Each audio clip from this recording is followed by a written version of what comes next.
Good morning, faculty and dear colleagues. So, I will be presenting the early experiences of lab-assisted Whipples Pancreaticoduodenectomy versus the traditional open approach, which is essentially the institution data from my alma mater AIIMS itself.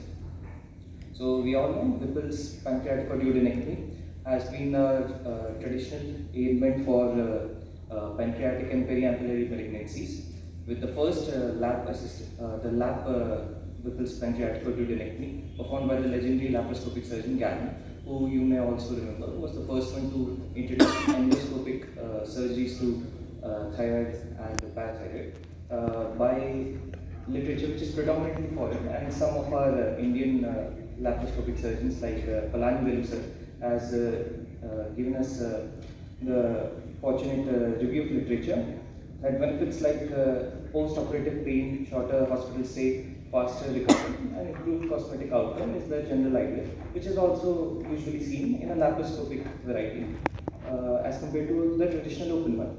Though the most important thing that we must look forward is that still our books and meta-analysis tell us repeatedly that the open PD has been regarded as the standard. Why? This may be because the actual experienced laparoscopic surgeon is the only one which can potentiate and harvest the entirety of an open approach, of the lab approach, excuse me. The LAPD, which is the lab-assisted pancreaticoduodenectomy, may again be a very important and alternative road to the matured application of the total laparoscopic pancreaticoduodenectomy. So for our study, we took the retrospective analysis of the prospectively collected data of the lab-assisted and the open variety of pancreaticoduodenectomy for the past 2 years, that is 21 to 23, included the demographic profile, the imaging characteristics, the proven pancreatic lesion, or other conditions which may require the Whipples procedure. Obviously, the imaging characteristics were thankfully provided to us by our radiological department, which includes both the radio diagnosis and the interventional radiology. The radio diagnosis was thankful enough to give us the CD, which here you might see shows a pancreatic lesion involving the ampulla. The corresponding MRCP showed the double duct sign. And for the interventional radiology department, the patients which had a bilirubin more than 14 were taken for a pre-op biliary drainage. At AIIMS, we do not usually go for a nasobiliary drainage. We go for a ERCP stenting or a PTBD. So as the literature suggested us that more than 14 has a 3 times risk of cholangitis, so which is the only absolute indication for a ERCP preoperatively. So the excluded data included a metastatic disease, which was predominantly a radiological diagnosis based upon the modified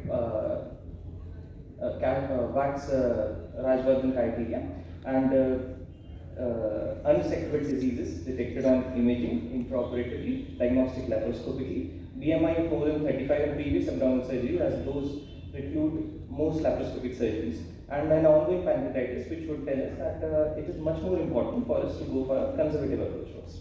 So for the open pancreaticoduodenectomy, we gave a rooftop incision, we dissected through the abdominal wall, we cleared the hepatic flexure, the gastrocolic ligament, we approached the pancreas by performing a cauterization of the duodenum and approached the vessels, that is the SMB, the SMA, and the P. Obviously, we do not go for an artery first approach nowadays. Our radiology colleagues are kind enough to tell us if the disease is resectable or not. Other than that, we then went for the pachyduodenal ligament and identified the RGA and the gastroduodenal artery. We created the tunnel of love, and then later we divided the CBD. And for the anastomosis part, we underwent and did a PJ or a PG, which is pancreaticoduodenostomy or dunking type of pancreaticogastrostomy, followed by the isolated loop formation of the jejunum distally, and then an endocyte, which is a ductal mucosa HA or hepatogenostomy, which was done continuously posteriorly, and the anterior one was done intraoperatively. Later forming a GJ, which is the loop gastrostomy, and then isoperistatic jejunoctomy, thus completing the procedure. In the lab-assisted variant, this was how the ports were placed: umbilical port along with the 2 pararectus port and 2 mid-clavicular ports on either side.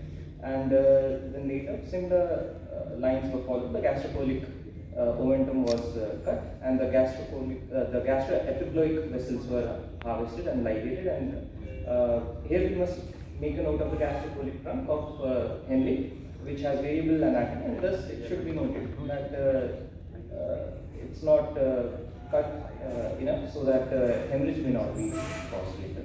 So similar lines were followed. The cauterization of the duodenum was done, sternum was dissected, and at the end we made a upper midline to a xiphisternum incision for delivering the pancreaticoduodenectomy and the cholecystectomy specimen. The anastomosis part was the same. The PJ or the Dunking pancreaticoduodenectomy was done based upon the surgeon's will. Now the results. The 33 cases were taken with a 2.3 to 1 average of male to female. 49 years mean age was taken, and I think this was a bit on the similar side, where 53 years of age is the mean age of the periampullary malignancies. There was a late presentation to the OT time because ours is a tertiary center. Predominantly, jaundice was the main culprit in these patients. The mean operative time was 3.5 hours in LAPD, while 3 hours in OPD. Similar mean blood loss. There were 2 conversions. Both of them were due to intraoperative bleed, especially due to a GDA blowout, where our interventional colleagues were nice enough to help us. The histopathological findings. The predominant histopathology was the ampullary variety, followed by the adenocarcinoma of the head of pancreas, which was predominantly the moderatively differentiated type. A surprise was the SPEN. SPEN, we usually think it's a predominant type which we find in the South Asian population, but we only got a single one. The average lymph node harvested was similar in both of the studies, both giving us a 10. Though it's less than the recommended 15 number, but still the patients had arterial resection and none of them had recurrence. The postoperative data, pain was more in the OPD, though both of them were given epidurals. There were surgical site infections in the OPD, more than the LAPD. There was a burst abdomen, and obviously, though DGE is known to be in about 50% of cases according to some of the studies, in the more latest meta-analysis, it's more on the lines of 10%. There was pancreatic fistulas on the OPD side, while there were none on the LAPD. And the most important thing, in my opinion, is the mean hospital stay, which was 3 weeks in OPD and 2 weeks in LAPD, with a huge rooftop scar on the OPD side. So, in conclusion, I think LAPD is a safe and feasible treatment and can be looked forward as an alternative to the traditional OPD. Though this is a very small study, 33 cases is nothing, but this is a clear indication and clear-cut advantage in the decreased hospital stay, post-operative pain which is decreased, and a better cost of outcome. Thank you. You have shown your slide that in lab-assisted pancreaticoduodenectomy, the fistula rate is 0, pancreatic fistula is 0, yes, and in open it's 3. So is it right? In my opinion, sir, I think in our study it was a single surgeon study, and for the sake of that, I think the traditionally we are showing that LAPD usually has a greater pancreatic fistula rate. So but that's why I am pointing out. But I think because of here less number of cases, I think that's why the pancreatic fistula was not seen. Moreover, clinically, biochemical leaks are much more common when we see POPF, which is pancreatic fistulas. I think there is obviously a degree of missing the pancreatic fistulas whenever you do not send a day 3, which is a regular practice. We do send a day 3 amylase, drain amylase for that. But in my opinion, I think this study is actually accurate, and I think we would get better results when we take a large sample size for that. Can you keep the previous slide on the screen? Yeah, the screen. Yes. One thing I want to ask, not all surgeons they are taking this rooftop incisions. Most of the surgeons they are doing with this midline incision, and this is a good enough incision for doing an open Whipples resection. And you can do a very good lymph node yield by this midline incision. So I think what is the benefit in doing especially those who are having the narrow costal line. So rooftop is good for them.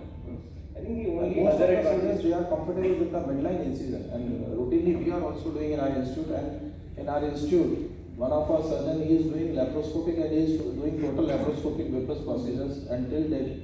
we have done almost 20